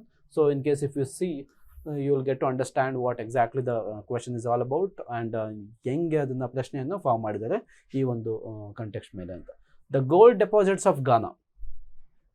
S, the gold deposits of Ghana are derived from the Brazil plateau when the two continents lay side by side. So this statement is also standing correct here. And the Gondwana system of sediments from India is known to have its counterparts in 6 different land masses of the southern hemisphere. So southern hemisphere ಅಲ್ಲಿ ಗೋಂಡ್ವಾನ land sediments ಬಗ್ಗೆ ಇದು ಬಂದಂಥ statement. So ಇದು ಕೂಡ ನೇರವಾಗಿ ನಿಮಗೆ ಈ ಒಂದು ಸೋರ್ಸಿಂದ ಕೇಳ್ಪಟ್ಟಂಥ ಒಂದು ಸ್ಟೇಟ್ಮೆಂಟು, ನೇರವಾಗಿ without changing the words. UPSC ಕೆಲವೊಮ್ಮೆ ಸ್ಟೇಟ್ಮೆಂಟ್ಗಳಲ್ಲಿ ಅಂದರೆ UPSC ಸ್ವಲ್ಪ ಆಟ ಆಡುತ್ತೆ. ಏನು ಮಾಡುತ್ತೆ ಅಂತಂದರೆ ಅದರ ಒಂದು ನೇಚರ್ ಮತ್ತು ಟೋನ್ನ ಬದಲಾಯಿಸಿ ಆ ಒಂದು ಪ್ರಶ್ನೆಗಳನ್ನು ತಗೊಳುತ್ತೆ. ಇಲ್ಲಿ ನೀವು ನೋಡೋದಾದರೆ ಈ 3 ಸ್ಟೇಟ್ಮೆಂಟ್ಗಳು ಕೂಡ ಕರೆಕ್ಟ್ ಆಗಿದೆ. Statement 1, statement 2 and statement 3. So answer ಬಂದು ಈ ಪ್ರಶ್ನೆಗೆ C ಆಗುತ್ತೆ. ಸೊ ಓಕೆ, ಸೊ ಮುಂದೆ ಹೋಗೋಣ. Next distribution of dust particles in the atmosphere related ಒಂದು ಕ್ವೆಶನ್ ಇದೆ. ಇದು ಬಂದು physical geography again class 11th chapter 8 ಇಂದ ಬಂದಂತಹ ಪ್ರಶ್ನೆ. ಸೊ ಸೇಮ್ ಚಾಪ್ಟರ್ಸ್ ಮತ್ತು ಸೇಮ್ ಟೆಕ್ಸ್ಟ್ ಬುಕ್ಕು, ಬಟ್ ಒಂದೇ ಇಯರಲ್ಲಿ 2-3 ಪ್ರಶ್ನೆ ಕೇಳ್ತಾ ಇದೆ UPSC. ಅಂದರೆ ಇಲ್ಲಿ ನೀವು ಅರ್ಥ ಮಾಡ್ಕೋಬೇಕಾದಂಥ ವಿಷಯ ಏನಪ್ಪ ಅಂತಂದರೆ NCERT ಎಷ್ಟು ಒಳ್ಳೆಯ ರೋಲ್ ಪ್ಲೇ ಮಾಡ್ತಾ ಇದೆ UPSC ಪರೀಕ್ಷೆಯಲ್ಲಿ ಅನ್ನೋದನ್ನ ನೀವು ಅರ್ಥ ಮಾಡ್ಕೋಬೇಕು. ಸೊ ಈ ಒಂದು ಪ್ರಶ್ನೆಗೆ ಸಂಬಂಧಪಟ್ಟಾಗೆ ಅಟ್ಯಾಚ್ ಹಾಕಿದ್ದೀವಿ. Dust particle related all topic is very important U P S ಸಿಗೆ. ಸೊ ಇದರಿಂದ ನೇರವಾಗಿ ಪ್ರಶ್ನೆಯನ್ನು ಕೇಳ್ತಾ ಇದೆ ಅಂತಂದರೆ ನೀವು ಅರ್ಥ ಮಾಡ್ಕೋಬೇಕು ಎಷ್ಟು ಚೆನ್ನಾಗಿ U P S C N C R ಟಿನ ಮಹತ್ವವನ್ನು ಹೆಚ್ಚಿಸ್ತಾ ಇದೆ ಅನ್ನೋದು. ಸೊ ಈ ಒಂದು ಪ್ರಶ್ನೆಯನ್ನು ಮತ್ತೆ ಓದಿ ತಿಳ್ಕೊಳ್ಳೋಣ. ಕನ್ಸಿಡರ್ ದ ಫಾಲೋಯಿಂಗ್ ಸ್ಟೇಟ್ಮೆಂಟ್ 1 ಏನಿದೆ ಅಂತ ತಿಳ್ಕೊಳ್ಳೋಣ. The amount of dust particle in the atmosphere is more in subtropical and temperate areas than in equatorial and polar regions. U P S ಸಿಯಲ್ಲಿ ಮೋರ್ ಲೆಸ್ಸು ಮತ್ತು ಓನ್ಲಿ ಥರ ಕೀವರ್ಡ್ಸ್ನ use ಮಾಡಿದಾಗ ಬಹಳ careful ಆಗಿರಬೇಕು. ಯಾಕಂದರೆ ಪ್ರತಿ ಬಾರಿ ಅಂಥ ಶಬ್ದಗಳು ಒಂದು ಟ್ರ್ಯಾಪ್ ಆಗಿರುತ್ತೆ. ಅದನ್ನು ಅಂಥ ಶಬ್ದಗಳನ್ನು ಯೂಸ್ ಮಾಡ್ತಾ ಇದ್ದಾರೆ ಅಂತಂದರೆ ಸ್ವಲ್ಪ ನೀವು ಆಲೋಚನೆ ಮಾಡಿ ಅದಕ್ಕೆ ಸರಿಯಾದ ಉತ್ತರವನ್ನು ಕೊಡುವಂಥ ಒಂದು ಪ್ರಯತ್ನ ಮಾಡಬೇಕು. ಸೊ ಆ ವರ್ಡ್ಸ್ಗಳನ್ನು ನಾವು extreme words used by U P S C ಅಂತ ಕರಿತೀವಿ. ಸೊ ಆ ಎಕ್ಸ್ಟ್ರೀಮ್ ವರ್ಡ್ಸ್ಗಳು ಎಲ್ಲೆಲ್ಲಿ ಬರ್ತಾ ಇದೆ ಅಲ್ಲಿ ಬಂದಾಗ ನೀವು ಸ್ವಲ್ಪ ನಿಧಾನವಾಗಿ ಅರ್ಥ ಮಾಡಿ ಆ ಒಂದು ಆ ಒಂದು ಪ್ರಶ್ನೆಯನ್ನು ಸಾಲ್ವ್ ಮಾಡೋಂಥ ಪ್ರಯತ್ನ ಮಾಡಿ. ಇಲ್ಲಿ ಯು ಪಿ ಎಸ್ ಸಿ ಎರಡು ಕಡೆಯೂ ಕೂಡ ಮೋರ್ ಆ್ಯಂಡ್ ಲೆಸ್ ಅನ್ನೋ ಒಂದು ಕೀವರ್ಡ್ಸ್ನ ಯೂಸ್ ಮಾಡಿದೆ. ಅದು ಬಂದ ತಕ್ಷಣ ನಿಮಗೆ ಸ್ವಲ್ಪ ಅಟೆನ್ಷನ್ ಜಾಸ್ತಿ ಕೊಟ್ಟು ಅರ್ಥ ಮಾಡ್ಕೊಳ್ಳೋಂಥ ಪ್ರಯತ್ನ ಮಾಡಬೇಕು. ಸೊ ಸ್ಟೇಟ್ಮೆಂಟ್ 1 ನಾವು ನೋಡೋದಾದರೆ ಅದು ಕರೆಕ್ಟ್ ಆಗಿದೆ. ಯಾಕಂದರೆ the amount of dust particle in the atmosphere is more in sub tropical ಮತ್ತು ಟೆಂಪ್ರೇಟ್ ಏರಿಯಾಸಲ್ಲಿ ಜಾಸ್ತಿನೇ ಇರುತ್ತೆ, ಯಾವುದೇ ಈಕ್ವೆಟೋರಿಯಲ್ ಆ್ಯಂಡ್ ಪೋಲಾರ್ ರೀಸನ್ಸ್ಗಿಂತ. ಸೊ ನಾವು ಸ್ಟೇಟ್ಮೆಂಟ್ 2 ನೋಡೋದಾದರೆ ಸಬ್ tropical and temperate areas of less dry winds ಅಂತ ಇದೆ. ಸೊ ಅಲ್ಲಿ ಲೆಸ್ ಡ್ರೈ ವಿಂಡ್ಸ್ ಇರೋದಿಲ್ಲ, ಮತ್ತು ಮೋರ್ ಡ್ರೈ ವಿಂಡ್ಸ್ ಇರುತ್ತೆ. ಸೊ ಡ್ರೈ ವಿಂಡ್ಸ್ ಸಬ್ ಟ್ರಾಪಿಕಲ್ ಮತ್ತು ಟೆಂಪರೇಟ್ ಏರಿಯಾಸಲ್ಲಿ ಜಾಸ್ತಿ ಇರುತ್ತೆ. ಸೊ ಆದ್ದರಿಂದ ಇಲ್ಲಿ ನಾವು ಅರ್ಥ ಮಾಡ್ಕೋಬೇಕಾಗಿದೆ ಏನಪ್ಪ ಅಂತಂದರೆ, so U P S C ಕೀವರ್ಡ್ಸಿಂದನೂ ಕೂಡ ನಮ್ಮ ಜೊತೆ ಆಟ ಆಡ್ತಾ ಇದೆ. ಸೊ ನಾವು ಲೆಟ್ ಅಸ್ ಅಂಡರ್ಸ್ಟ್ಯಾಂಡ್ ಏನು ಇದಕ್ಕೆ ಸರಿಯಾದ ಉತ್ತರ ಅಂತ. Which one of the following is correct in respect to the above statements. So both statement and statement 1 statement 2 ಅದು ಕರೆಕ್ಟಾ? ಇಲ್ಲ, ಯಾಕಂದರೆ ಸ್ಟೇಟ್ಮೆಂಟ್ 2 ಇಲ್ಲಿ ಇನ್ಕರೆಕ್ಟ್ ಆಗಿದೆ. ಸೊ ಇಲ್ಲಿ ಎಲಿಮಿನೇಟ್ ಮಾಡ್ಕೋಬೇಕು ನೀವು. ಸೊ ಇಲ್ಲಿ ಏನಪ್ಪ ಅಂದರೆ ಸ್ಟೇಟ್ಮೆಂಟ್ 1 ಕರೆಕ್ಟ್ ಇದೆ, statement 2 is incorrect. So statement 1 is correct but statement 2 is not correct. So option C is the correct answer for this particular question. So ಈಗ ಮುಂದೆ ಹೋಗೋಣ. ಸೊ ಐಸೋಥರ್ಮಸ್ ಮತ್ತು ಟೆಂಪರೇಚರ್ ಪ್ಯಾಟರ್ನ್ಸ್ ಬಗ್ಗೆ ಒಂದು ಪ್ರಶ್ನೆ ಇದೆ. Continental land ocean contrast related. So ಈ ಒಂದು ಪ್ರಶ್ನೆ ಅಗೇನ್ ಭಾಳ ಇಂಪಾರ್ಟೆಂಟು. ಸೊ ನೇರವಾಗಿ ಇದೇ ಚಾಪ್ಟರಿಂದ class 11th physical geography, fundamental of physical ಜಿಯೋಗ್ರಫಿಯಿಂದ ಇದು 3ನೇ ಪ್ರಶ್ನೆ ನಾವು ನೋಡಲಿಕ್ಕೆ ಸಿಗ್ತಾ ಇರೋದು ಟೆಂಪರೇಚರ್ ರಿಲೇಟೆಡ್ ಟಾಪಿಕ್ಕು. ಸೊ ಭಾಳ ಇಂಪಾರ್ಟೆಂಟು. ಜಿಯೋಗ್ರಫಿಯಲ್ಲಿ ಬೇರೆ ಯಾವುದೇ ಸೋರ್ಸೇ ಇಲ್ಲ. ಜಿಯೋಗ್ರಫಿಗೆ ಎನ್ ಸಿ ಆರ್ ಟಿನೇ ಬುನಾದಿ, ಮತ್ತು ಎನ್ ಸಿ ಆರ್ ಟಿನೇ ಫೌಂಡೇಶನ್ನು, ಮತ್ತು ಎನ್ ಸಿ ಆರ್ ಟಿನೇ ಸ್ಟ್ಯಾಂಡರ್ಡು. ಆದ್ದರಿಂದ ಪ್ರತಿಯೊಂದು ಬುಕ್ಗಳನ್ನು ಅತಿ ಮಗ್ನವಾಗಿ ಓದಬೇಕಾಗುತ್ತೆ. ಸೊ ಓಕೆ, ಈ ಪ್ರಶ್ನೆಯನ್ನು ಒಂದು ಓದಿ ತಿಳ್ಕೊಳ್ಳೋಣ. ಕನ್ಸಿಡರ್ ದ ಫಾಲೋಯಿಂಗ್ ಸ್ಟೇಟ್ಮೆಂಟ್ 1ನಲ್ಲಿ in January in the northern hemisphere the isotherms bend equatorward while crossing the land masses and poleward while crossing the ocean. So ಇಲ್ಲೇನಂತ ಹೇಳ್ತಾರೆ ಅಂದರೆ ಐಸೋಥರ್ಮಸ್ಸು ಈಕ್ವರ್ಡ್ಗೆ ವೈಲ್ ಅಂದರೆ ಇನ್ನೂ ಬೆಂಡ್ ಆಗುತ್ತೆ, ಮತ್ತು ಪೋಲ್ವರ್ಡ್ಗೆ while crossing the ocean cross ಮಾಡಬೇಕಾದ್ರೆ ಪೋಲ್ವರ್ಡ್ ಬೆಂಡ್ ಆಗುತ್ತೆ, ಮತ್ತು ಅಂದರೆ ಈಕ್ವರ್ಡಲ್ಲಿ ಇರಬೇಕಾದ್ರೆ ಲ್ಯಾಂಡ್ ಮಾಸ್ನ ಕಡೆ ಬೆಂಡ್ ಆಗುತ್ತೆ. ಸೊ ಈಗ ಸ್ಟೇಟ್ಮೆಂಟ್ 2 ಅರ್ಥ ಮಾಡ್ಕೊಳ್ಳೋಣ. In January the air over the ocean is warmer than the moment than ಅಂತ ಬಂತು ಅಂದರೆ ಸ್ವಲ್ಪ ಅಟೆನ್ಷನ್ ಪ್ಲೇ ಮಾಡಬೇಕಾಗುತ್ತೆ. Than that over the land masses in the northern hemisphere. So ನೀವು ಈ ಒಂದು ಅಟ್ಯಾಚ್ಮೆಂಟ್ನ ಓದ್ತು ಅಂತಂದರೆ ನಿಮ್ಗೆ ಗೊತ್ತಾಗ್ಬಿಡುತ್ತೆ ಎಲ್ಲೆಲ್ಲಿ ಅಂದರೆ ಎಷ್ಟು ಇಂಪಾರ್ಟೆಂಟು. ಅಂದರೆ ನೇರವಾಗಿ word by word U P S C ಇಲ್ಲಿ ಪಿಕ್ ಮಾಡಿಕೊಂಡು ಈ ಒಂದು ಕ್ವೆಶನ್ನ ಮಾಡಿದ್ದೆ ಅಂತ. ಇಲ್ಲಿ ಸ್ಟೇಟ್ಮೆಂಟ್ 1 ಮತ್ತು ಸ್ಟೇಟ್ಮೆಂಟ್ 2 ಸೊ ಎರಡು ಕೂಡ ಕರೆಕ್ಟ್ ಆಗಿದೆ. ಯಾಕಂದರೆ in January the air over the ocean is warmer than that over the land masses in the northern hemisphere, ಇದು ಕೂಡ ಕರೆಕ್ಟ್ ಆಗಿದೆ. ಮತ್ತು ಸ್ಟೇಟ್ಮೆಂಟ್ 1 ಕೂಡ ಕರೆಕ್ಟ್ ಆಗಿದೆ. ಸೊ ಅಲ್ಲಿ ಆಪ್ಷನ್ ಏನು ಅಂದರೆ both statement 1 and statement 2 are correct and statement 2 explain statement 1. So thus option ಇದಕ್ಕೆ ಏನು ಆಪ್ಷನ್ ಎ ಬಂದು ಕರೆಕ್ಟ್ ಆದಂಥ ಉತ್ತರ. ಸೊ ನಾವು ನೆಕ್ಸ್ಟ್ ಪ್ರಶ್ನೆಗೆ ಹೋಗೋಣ. ನಾನ್ ಕೋಆಪರೇಷನ್ ಮೂವ್ಮೆಂಟ್ ರಿಲೇಟೆಡ್ ಒಂದು ಕ್ವೆಶನ್ ಇದೆ. ಸೊ ಇದರಲ್ಲಿ key programs non cooperation related ಕ್ವೆಶನ್ಸ್ಗಳು ಇದು ಮೊದಲನೇ ಬಾರಿಯಲ್ಲ ಯು ಪಿ ಎಸ್ ಸಿ ಹಲವಾರು ಬಾರಿ ಕೇಳಿದೆ. ಸೊ ಈ ಬಾರಿ ಕೂಡ ಅದೇ ಪ್ರಶ್ನೆ ಮರುಕಳಿಸಿರೋದ್ರಿಂದ ಅದೇ ಟಾಪಿಕ್ ಮರುಕಳಿಸ್ತಿದೆ. ಸೊ ನೋಡೋಣ ಪ್ರಶ್ನೆ ಏನಿದೆ ಅಂತ.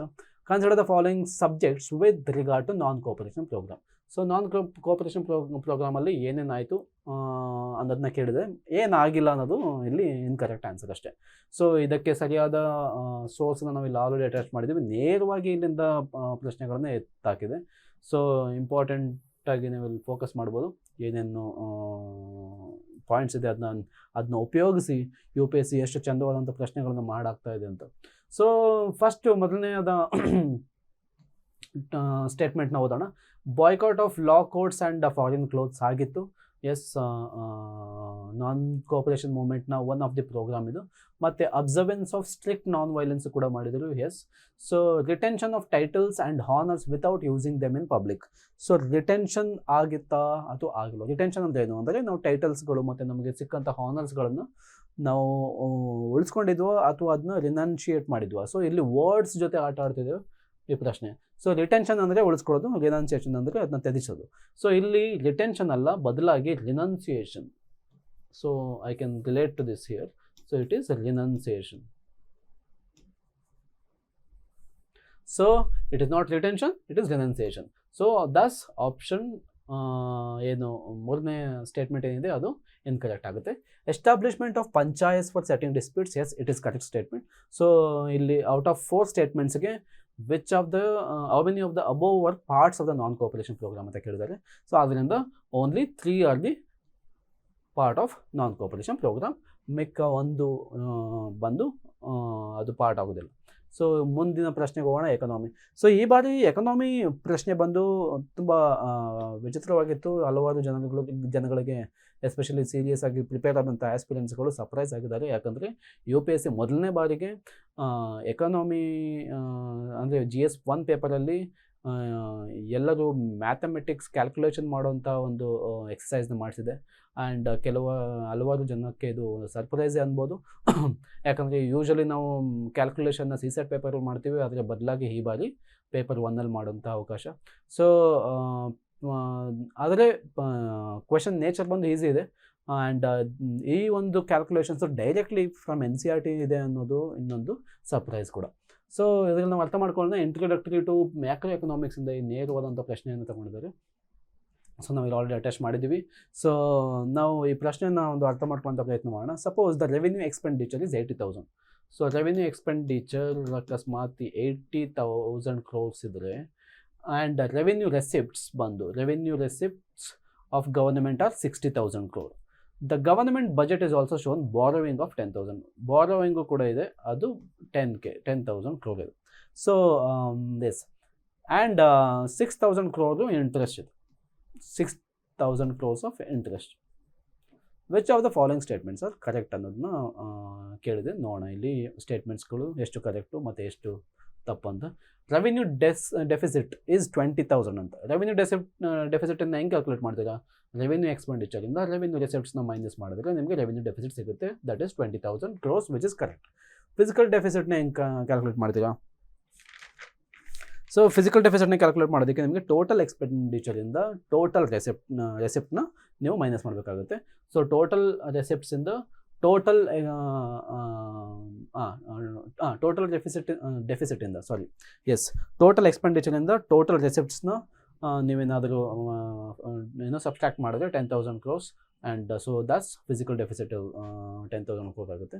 ಮತ್ತು primary deficit is 4,000 crore. Primary deficit ಅಂದರೆ ಏನು? ಸೊ ನಿಮಗೆ ಏನು ಪ್ರೈಮರಿ ಡೆಫಿಸಿಟಲ್ಲಿ ನೀವೇನು ಮಾಡಬೇಕು ಅಂತಂದರೆ ಏನು ಫಿಸಿಕಲ್ ಡೆಫಿಸಿಟ್ ಇರುತ್ತೆ. ಫಿಸಿಕಲ್ ಡೆಫಿಸಿಟಿಂದ ಇಂಟ್ರೆಸ್ಟ್ನ ನೀವು ಇನ್ನು ಉಳಿದಿರೋಂಥ ಫಿಸಿಕಲ್ ಡೆಫಿಸಿಟಲ್ಲಿ ನೀವು ಬಂದಂಥ ಇಂಟ್ರೆಸ್ಟ್ನ ನೀವು ಸಬ್ಸ್ಟ್ರಾಕ್ಟ್ ಮಾಡ್ತು ಅಂತಂದರೆ interest is 6,000. So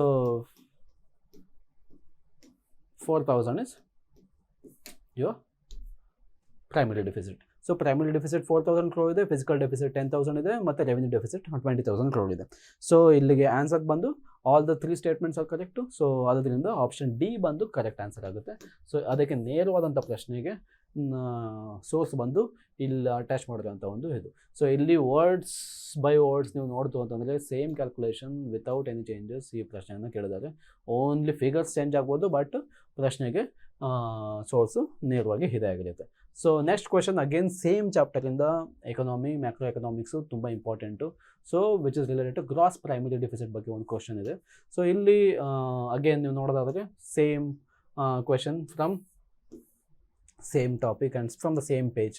so U P S C ಎಷ್ಟು ಸರಳ ಅನ್ನೋದು ಸರಳ ಅನಿಸ್ಬಿಡುತ್ತೆ ಈ ಥರ ಪ್ರಶ್ನೆಗಳನ್ನ ನೋಡಿದಾಗ. ಯಾಕಂದರೆ ಎನ್ ಸಿ ಆರ್ ಟಿ ಮೇಲೆ 10-15 ಪ್ರಶ್ನೆಗಳನ್ನು ಕೇಳುತ್ತೆ, ಜೊತೆಗೆ ಒಂದೇ ಚಾಪ್ಟರ್ಗಳಿಂದ ಮತ್ತು ಸೇಮ್ ಸೋರ್ಸಿಂದ, ಸೇಮ್ ಪೇಜಿಂದ ಮತ್ತು ಸೇಮ್ ಪ್ಯಾರಾಗ್ರಾಫಿಂದ ಕ್ವೆಶನ್ಸು 2 ಬಾರಿ 3 ಬಾರಿ ಕ್ವೆಶನ್ಸ್ಗಳು ಬಂದಾಗ ನಿಜವಾಗಿಯೂ ಎನ್ ಸಿ ಆರ್ ಟಿಯ ಒಂದು ಮಹತ್ವ, ಎನ್ ಸಿ ಆರ್ ಟಿಯ ಇಂಪಾರ್ಟೆನ್ಸು ಬಹಳನೇ ಜಾಸ್ತಿ ಇದೆ ಅಂತ ಅರ್ಥ ಆಗುತ್ತೆ.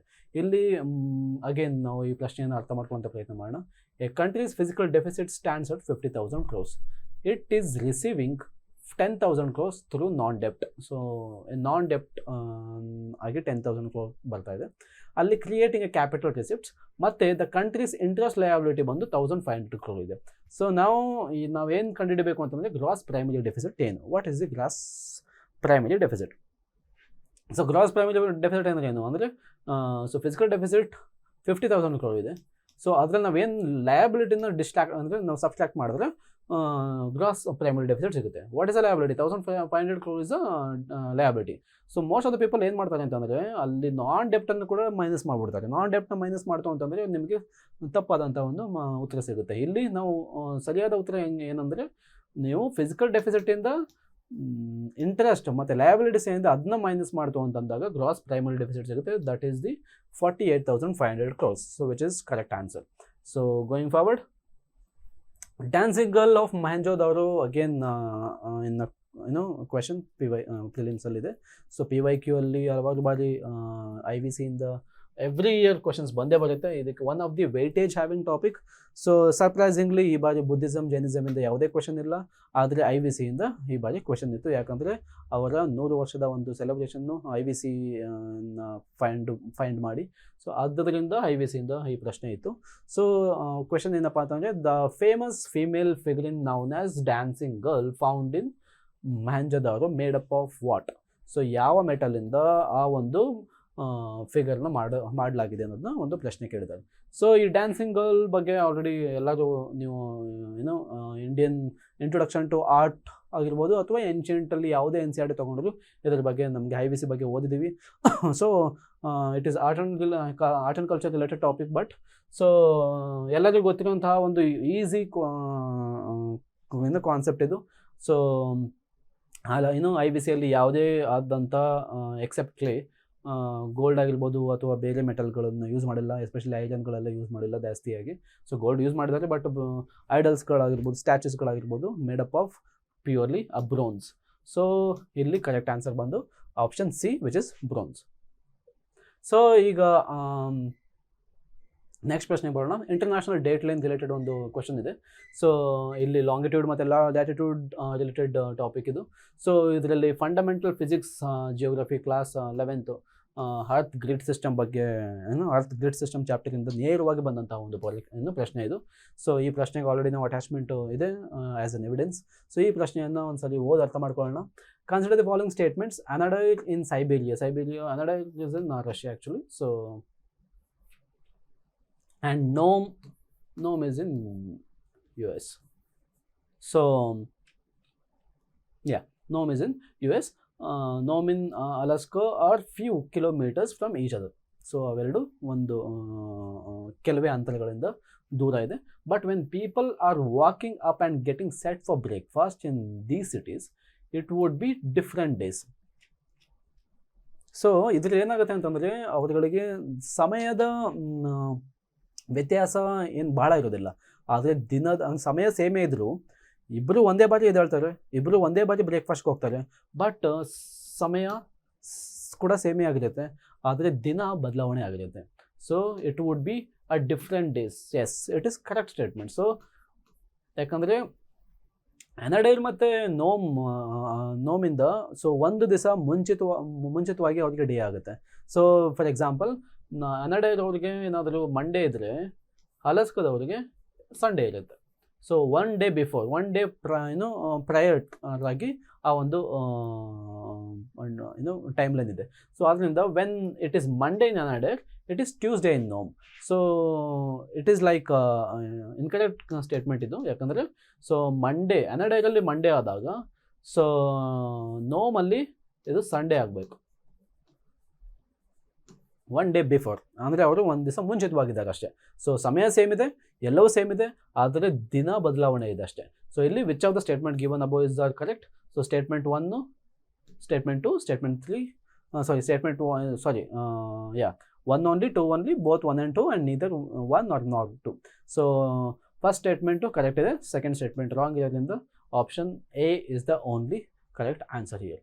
ಸೊ ಇದಕ್ಕೆ ಸರಿಯಾದ ಉತ್ತರಕ್ಕೆ ನಿಮಗೆ ಇದನ್ನು ರೆಫರ್ ಮಾಡಿ, ಇದನ್ನ ಓದಿ. ಜೊತೆಗೆ ಕೇವಲ ಈ ಕೊಟ್ಟಿರುವಂಥ ಟೆಕ್ಸ್ಟ್ನ ಓದೋದ್ರಿಂದ ಇದು ಪ್ರಶ್ನೆಯನ್ನು ಸಾಲ್ವ್ ಮಾಡೋಕ್ಕಾಗಲ್ಲ. ಪ್ರತಿ ಬಾರಿ ನೀವು ಮ್ಯಾಪನ್ನು ಕೂಡ ನೋಡಬೇಕು, ಮ್ಯಾಪನ್ನು ಕೂಡ ಅನಲೈಸ್ ಮಾಡಬೇಕು ಅನ್ನೋದು ಈ ಒಂದು ಪ್ರಶ್ನೆಗಳ ಮೂಲಕ ಗೊತ್ತಾಗುತ್ತೆ. ಸೊ ಮ್ಯಾಪ್ನ ನೆಗ್ಲೆಕ್ಟ್ ಮಾಡಬೇಡಿ.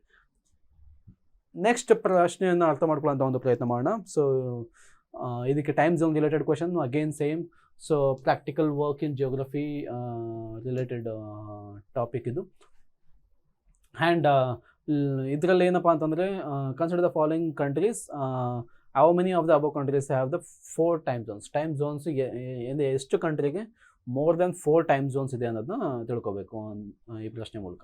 ಸೊ ಇದಕ್ಕೆ ನೇರವಾದಂಥ ಅಟ್ಯಾಚ್ಮೆಂಟ್ ಆಲ್ರೆಡಿ ಇಲ್ಲಿ ಹಾಕಿದ್ದೀವಿ. ಸೊ ಈ ಪ್ರಶ್ನೆ ನೇರವಾಗಿ ಪ್ರತಿಯೊಂದು pin to pin, topic to topic, word to word ಇಲ್ಲಿಂದ ಬಂದಿದೆ. ಸೊ ಈ ಕ್ವಶನ್ ಇಲ್ಲಿ ತೆಗೆದು ಹಾಕಿದ್ದಾರೆ. ಸೊ ತುಂಬ ಇಂಟ್ರೆಸ್ಟಿಂಗ್ ಆಗಿರೋಂಥ ಒಂದು ಪ್ರಶ್ನೆ. ಸೊ ಅರ್ಥ ಮಾಡ್ಕೊಳ್ಳೋಣ, ಪ್ರಶ್ನೆಯನ್ನು ಓದಿ. Consider the following countries, United Kingdom, Denmark, New Zealand, Australia, Brazil. ಇಲ್ಲಿ ಎಷ್ಟು ಕಂಟ್ರಿಗಳಿಗೆ 4ಕ್ಕಿಂತ ಹೆಚ್ಚು ಟೈಮ್ ಝೋನ್ ಇದೆ ಅನ್ನೋದನ್ನ ಅರ್ಥ ಮಾಡ್ಕೋಬೇಕು. ಯುನೈಟೆಡ್ ಕಿಂಗ್ಡಮ್ಗೆ 4ಕ್ಕಿಂತ ಇದೆಯಾ? ಎಸ್ ಇದೆ. ಡೆನ್ಮಾರ್ಕ್ ಕೂಡ 4ಕ್ಕಿಂತ ಇದೆಯಾ? ಎಸ್ ಇದೆ. ನ್ಯೂಜಿಲ್ಯಾಂಡ್ಗೆ 4ಕ್ಕಿಂತ ಟೈಮ್ ಝೋನ್ ಇದೆಯಾ? ಎಸ್ ಇದೆ. And Australia more than 4 time zone ಇದೆ. ಆ್ಯಂಡ್ ಬ್ರೆಜಿಲ್ ಒಂದೇ ಕಂಟ್ರಿ, ಅದಕ್ಕೆ 4 ಟೈಮ್ ಝೋನ್ ಇದೆ, ಎಕ್ಸಾಕ್ಟ್ಲಿ 4 ಟೈಮ್ ಝೋನ್ ಇದೆ. ಆದ್ದರಿಂದ ಇದರಲ್ಲಿರುವಂತಹ 5 ಕಂಟ್ರಿಯಲ್ಲಿ 4 ಕಂಟ್ರಿಗಳು ಮಾತ್ರ ಮೋರ್ ದೆನ್ 4 ಟೈಮ್ ಝೋನ್ಸ್ ಇದೆ. United Kingdom more than 10 time zones ಇದೆ. ಸೊ ಅದರಿಂದ so answer is only 4, which is option B. So ಇದರ ಜೊತೆಗೆ ನಾನು ನನ್ನ ಈ ದಿನದ ಡಿಸ್ಕಷನ್ನ ಮುಗಿಸ್ತೇನೆ. ಸೊ ಯು ಪಿ ಎಸ್ ಸಿಯಲ್ಲಿ NCERT ಎಷ್ಟು ಇಂಪಾರ್ಟೆಂಟ್ ರೋಲ್ನ ಪ್ಲೇ ಮಾಡುತ್ತೆ ಅನ್ನೋದನ್ನು ನೀವು ಅರ್ಥ ಮಾಡ್ಕೊಂಡಿರಿ ಅಂತ ನನಗೆ ಭಾಸವಾಗುತ್ತೆ. ಸೊ ಪ್ರತಿ ಬಾರಿ ನೀವು NCERTನ ಓದಬೇಕಾದ್ರೆ PYQ ಅರ್ಥದಲ್ಲಿ ಇಟ್ಕೊಳ್ಳಿ. ಆ್ಯಂಡ್ ವೇಟೇಜ್ ಆಫ್ ದ ಟಾಪಿಕ್ಗಳನ್ನು ಕೂಡ ಅಲ್ಲೆಲ್ಲ ಅರ್ಥ ಮಾಡ್ಕೊಳ್ಳೋಂಥ ಪ್ರಯತ್ನ ಮಾಡಿ. PYQಗಳನ್ನು ನೋಡಿದಾಗ ನಿಮ್ಗೆ ಅರ್ಥ ಆಗುತ್ತೆ ಯಾವ NCERT, ಯಾವ ಸಬ್ಜೆಕ್ಟ್, ಯಾವ ಟಾಪಿಕಿಂದ ಎಷ್ಟು ಪ್ರಶ್ನೆಗಳು ಬಂದಿವೆ ಅನ್ನೋದನ್ನ. ಸೊ ಪ್ರತಿ ಬಾರಿ ನೀವು ಓದಬೇಕಾದ್ರೆ ಆ ಒಂದು ಪ್ರಶ್ನೆಯ ಮಹತ್ವ ಮತ್ತು ಆ ಟಾಪಿಕ್, ಆ ಒಂದು ವಿಷಯದ ಇಂಪಾರ್ಟೆನ್ಸ್ನ ಅರ್ಥ ಮಾಡ್ಕೊಳ್ಳೋಂಥ ಪ್ರಯತ್ನ ಮಾಡಿ.